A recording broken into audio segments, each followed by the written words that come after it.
My name is Daniel Kyung-se Cho from Korea. Actually, I live in Maryland.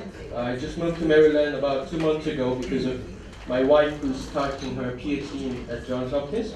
So I'm just with her in Maryland, but I'm taking this opportunity to speak. And I thank you to the Save Korea Foundation for inviting me to speak. I have just graduated from PhD in North Korean Studies from Korea University, so I cannot presume to match the expertise of today's speakers.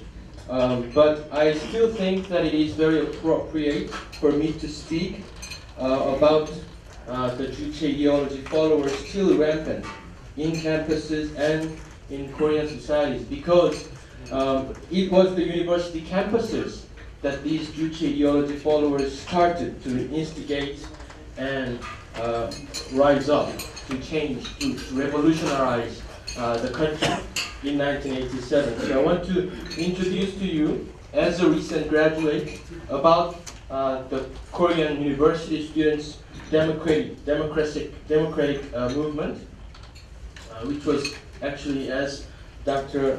Professor Lee said, is far anything but a liberal democracy. I think it is very appropriate for me to speak because I have, until last month, I was a representative of the Truth Forum at Korea University. Now I'm no longer a student, so I've left that post. I'm still a research fellow at Truth Forum, and I represent Truth Forum in Korea, in the United States now. I think some of you have received the leaflet that I have put on the podium outside. It's a statement from Truth Forum in Korea. There are about 700 to 800 members, university students and alumni from over 70 universities in Korea. It is a statement to the United States public. Please refer to that for more information on Truth Forum. But I want to speak about Juche ideology, or Jusapa, Juche ideology followers in South Korean campuses and how they started up. I think Professor Lee has given a very powerful testimony about the general democratic movement in Korea and how it was hijacked by the Juche followers to change, to revolutionize the South Korean society. But I want to go into the specifics of how the Juche followers have infiltrated the college campuses. By 1980s, mid-1980s, the democratic movement in South Korea can be summed up in these acronyms. NLPDR. It stands for National Liberation, People's Democratic Revolution. And by 1985, these democratic groups have divided into two. First, by NL, National Liberation, which is basically a follower of North Korean ideology, Juche, and who is not just pro-North, but who wants to revolutionize South Korea to hand over to North Korean regime. There was the NL, National Liberation, or I could term it as Jusapa, Juche ideology followers. But there was also another group called People's Democratic Revolution, PD. These were the original Marx-Leninist socialists who wanted to follow the example of the socialist revolution in the Soviet Union. But they, by the late 1980s, they had been disillusioned because of the disintegration of the Soviet Union. So by the latter half of the 1985, the Korean students' democratic movement the hegemony has been taken over by the NL, the Jusapa groups. This was not just in some of the campuses, this was across the country, not just at Seoul National University or universities in Seoul, but across the country. In 1986, I'm sure some of you have heard about this letters. It's called Gangcheol Seosin in Korea. Kim Young-hwan, law student at Seoul National University, wrote these papers to disseminate across campuses, not just in Seoul, but across the country. And these were basically the dictations of the shortwave radio from North Korea, explaining about the Juche revolution to be happening in South Korea. These were directed, again, like the human rights activists sending signals to North Korea. They were sending, they have sent until 2004, sending signals, radio signals, and he put it down, basically wrote them down and distributed them across campuses. And because these student activists were, of course, obviously dissatisfied by the authoritarian government, but also disillusioned by the PD, the socialist revolution, because Soviet Union was disintegrating, they turned to national liberation, which is basically the followers of Juche ideology. And in 1987, especially, very important incidents, two incidents happened, which are the deaths of students, Park Jong-chul and Lee Han-yeol. Park Jong-chul died, very unfortunately, during an interrogation by the Korean CIA. And Lee Han-yeol died during demonstrations with a smoke grenade, accidentally. And these deaths have actually sparked. After these deaths, it was no longer a student demonstration. Every workers from offices, they came out. We call them the necktie bude because they were wearing ties. They came out to the streets and protested against the government. So this is a very important incident. But what is notable is that these two individuals were PDs. They were People's Democratic groups. So they were following the Soviet example to revolutionize the country. But the incident, their deaths have helped benefit the NLs, the Jusapas. So Jusapa has taken over the hegemony of the student movement, which was founded as the Jeondaehyop. It's the National Council of Student Representatives, which was founded in 1987. And this council was led by the Juche followers. And these are very clear from the testimonies. Even those graduates of Jeondaehyop don't deny this. This is a fact.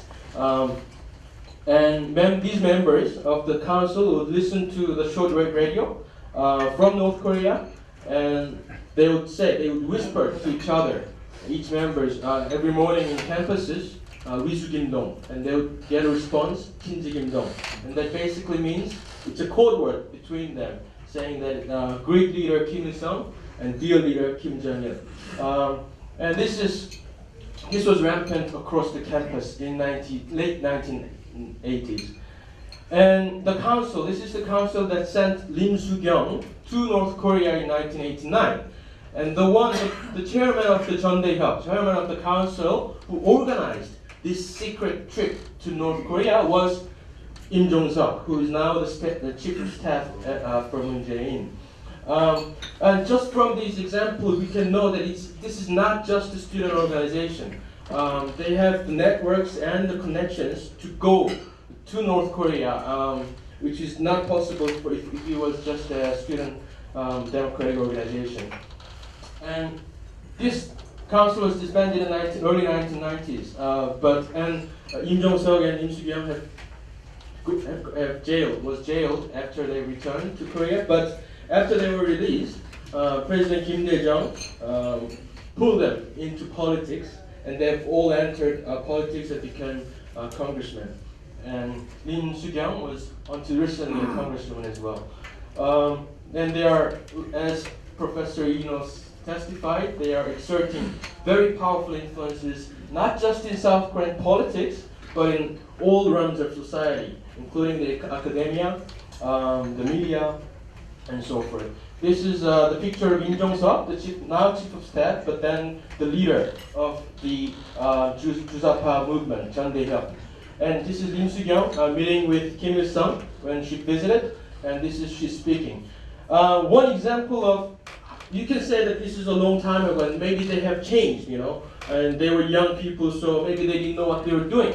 But that's not true. Only in 2012, that was only a few years ago, then she was a congresswoman in South Korea. She met at a restaurant. She met the defector. And the defector, who was in Pyongyang at the time when she visited, recognized her and approached her to say, hello, I recognize you. I'm a defector. I came from North Korea. When I was in Pyongyang, I saw you during the parade. And this is how she responded. You apostate bastard, shut up and live quietly in Korea. How dare you approach me? This is what she said. This demonstrates the thinkings, the mindset of these former Jusapa followers. They still hold on to these Juche beliefs. They still believe that North Korea, DPRK, is the only legitimate government in the Korean Peninsula, not the ROK. So this is one of the demonstrations to show this. I can speak a bit more about Juche ideology, but due to time constraints, I'm going to skip this. But I want to emphasize on the word minjok. This is very important because it is usually translated as nationalism. But when you hear the Korean word minjok, it is exclusively referring to the ethnic nationalism. It does not include the civic nationalism that we understand in the English word. So I think this is a very important point. And Juche ideology is basically can be basically summed up into two keywords: 민족 and 자주. 자주 means independence or self-reliance. And this is very important in our discourse about Korean reunification. In 1972, when Park Chung-hee sent the KCIA chief Lee Hoo-rak to North Korea to discuss the joint agreement between the two Koreas, Park Chung-hee sent with him the keyword peace, because it was a ping-pong diplomacy between the U.S. and China.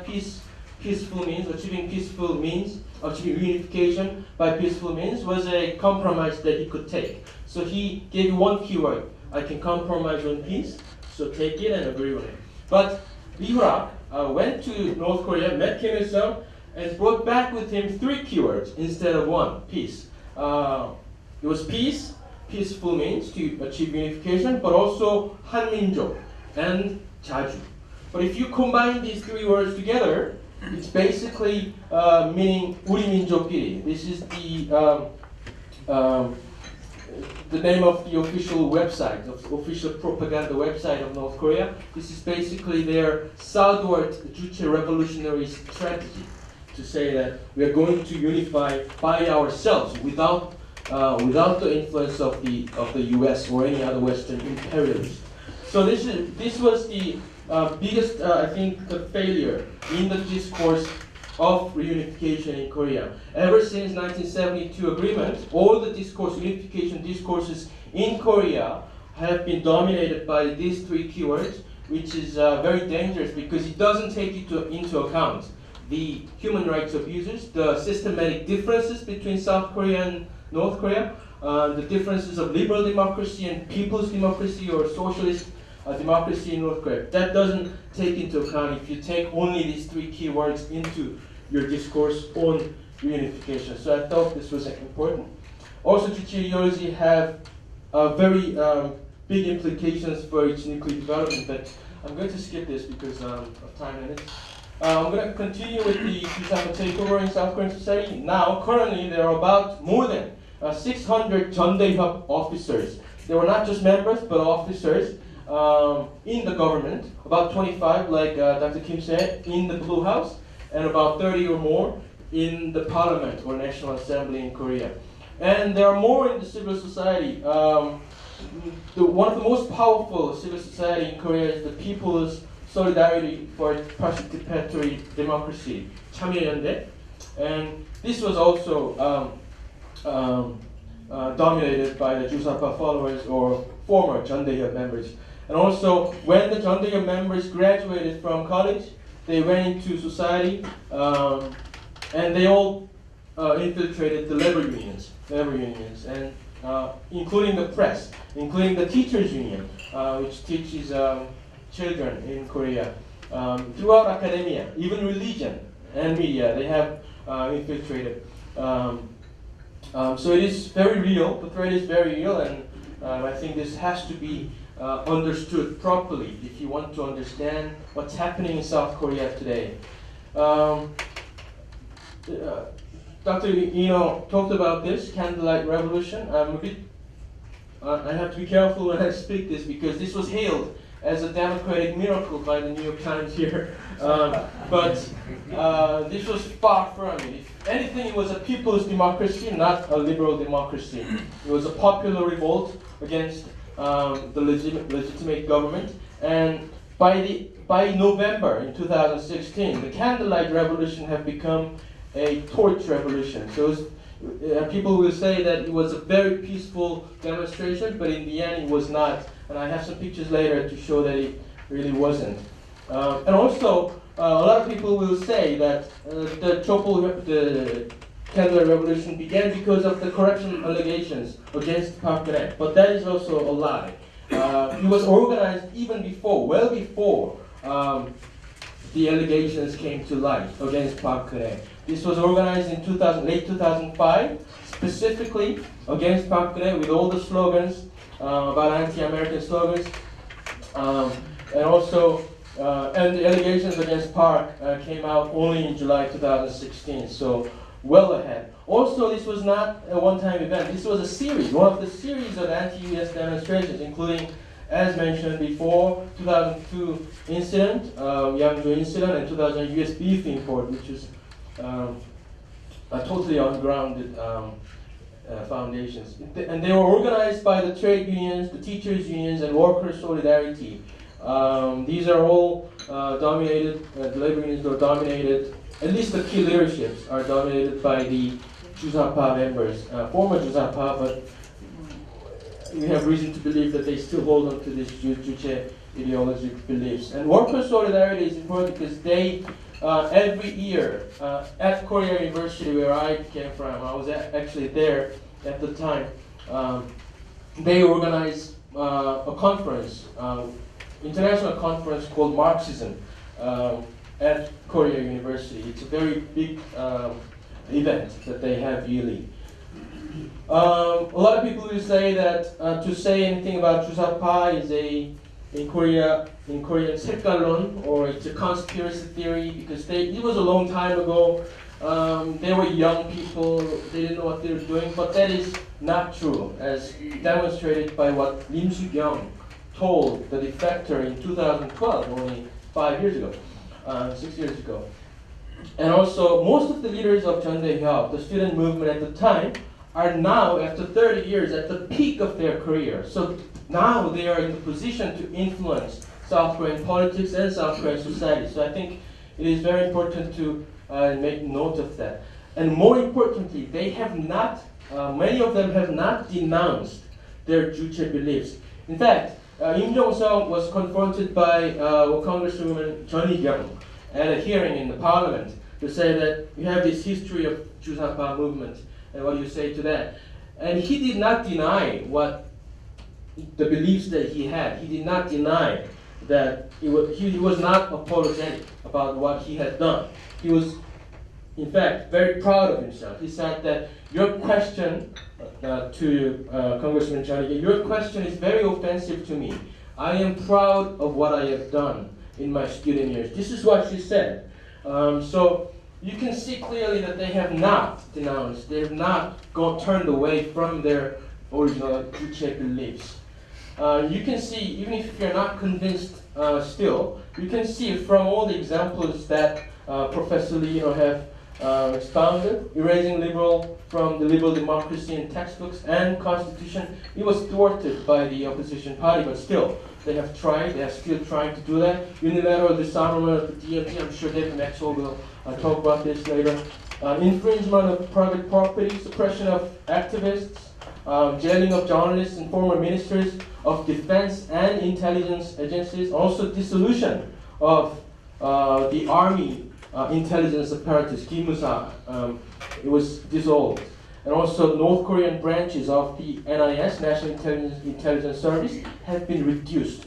So I think all these examples can tell you that these leaders who are in the government now still hold on to these beliefs. In fact, all of these examples, a layman would say that it doesn't make sense. How can they do this? How can they make peace with the worst human rights violator in the world?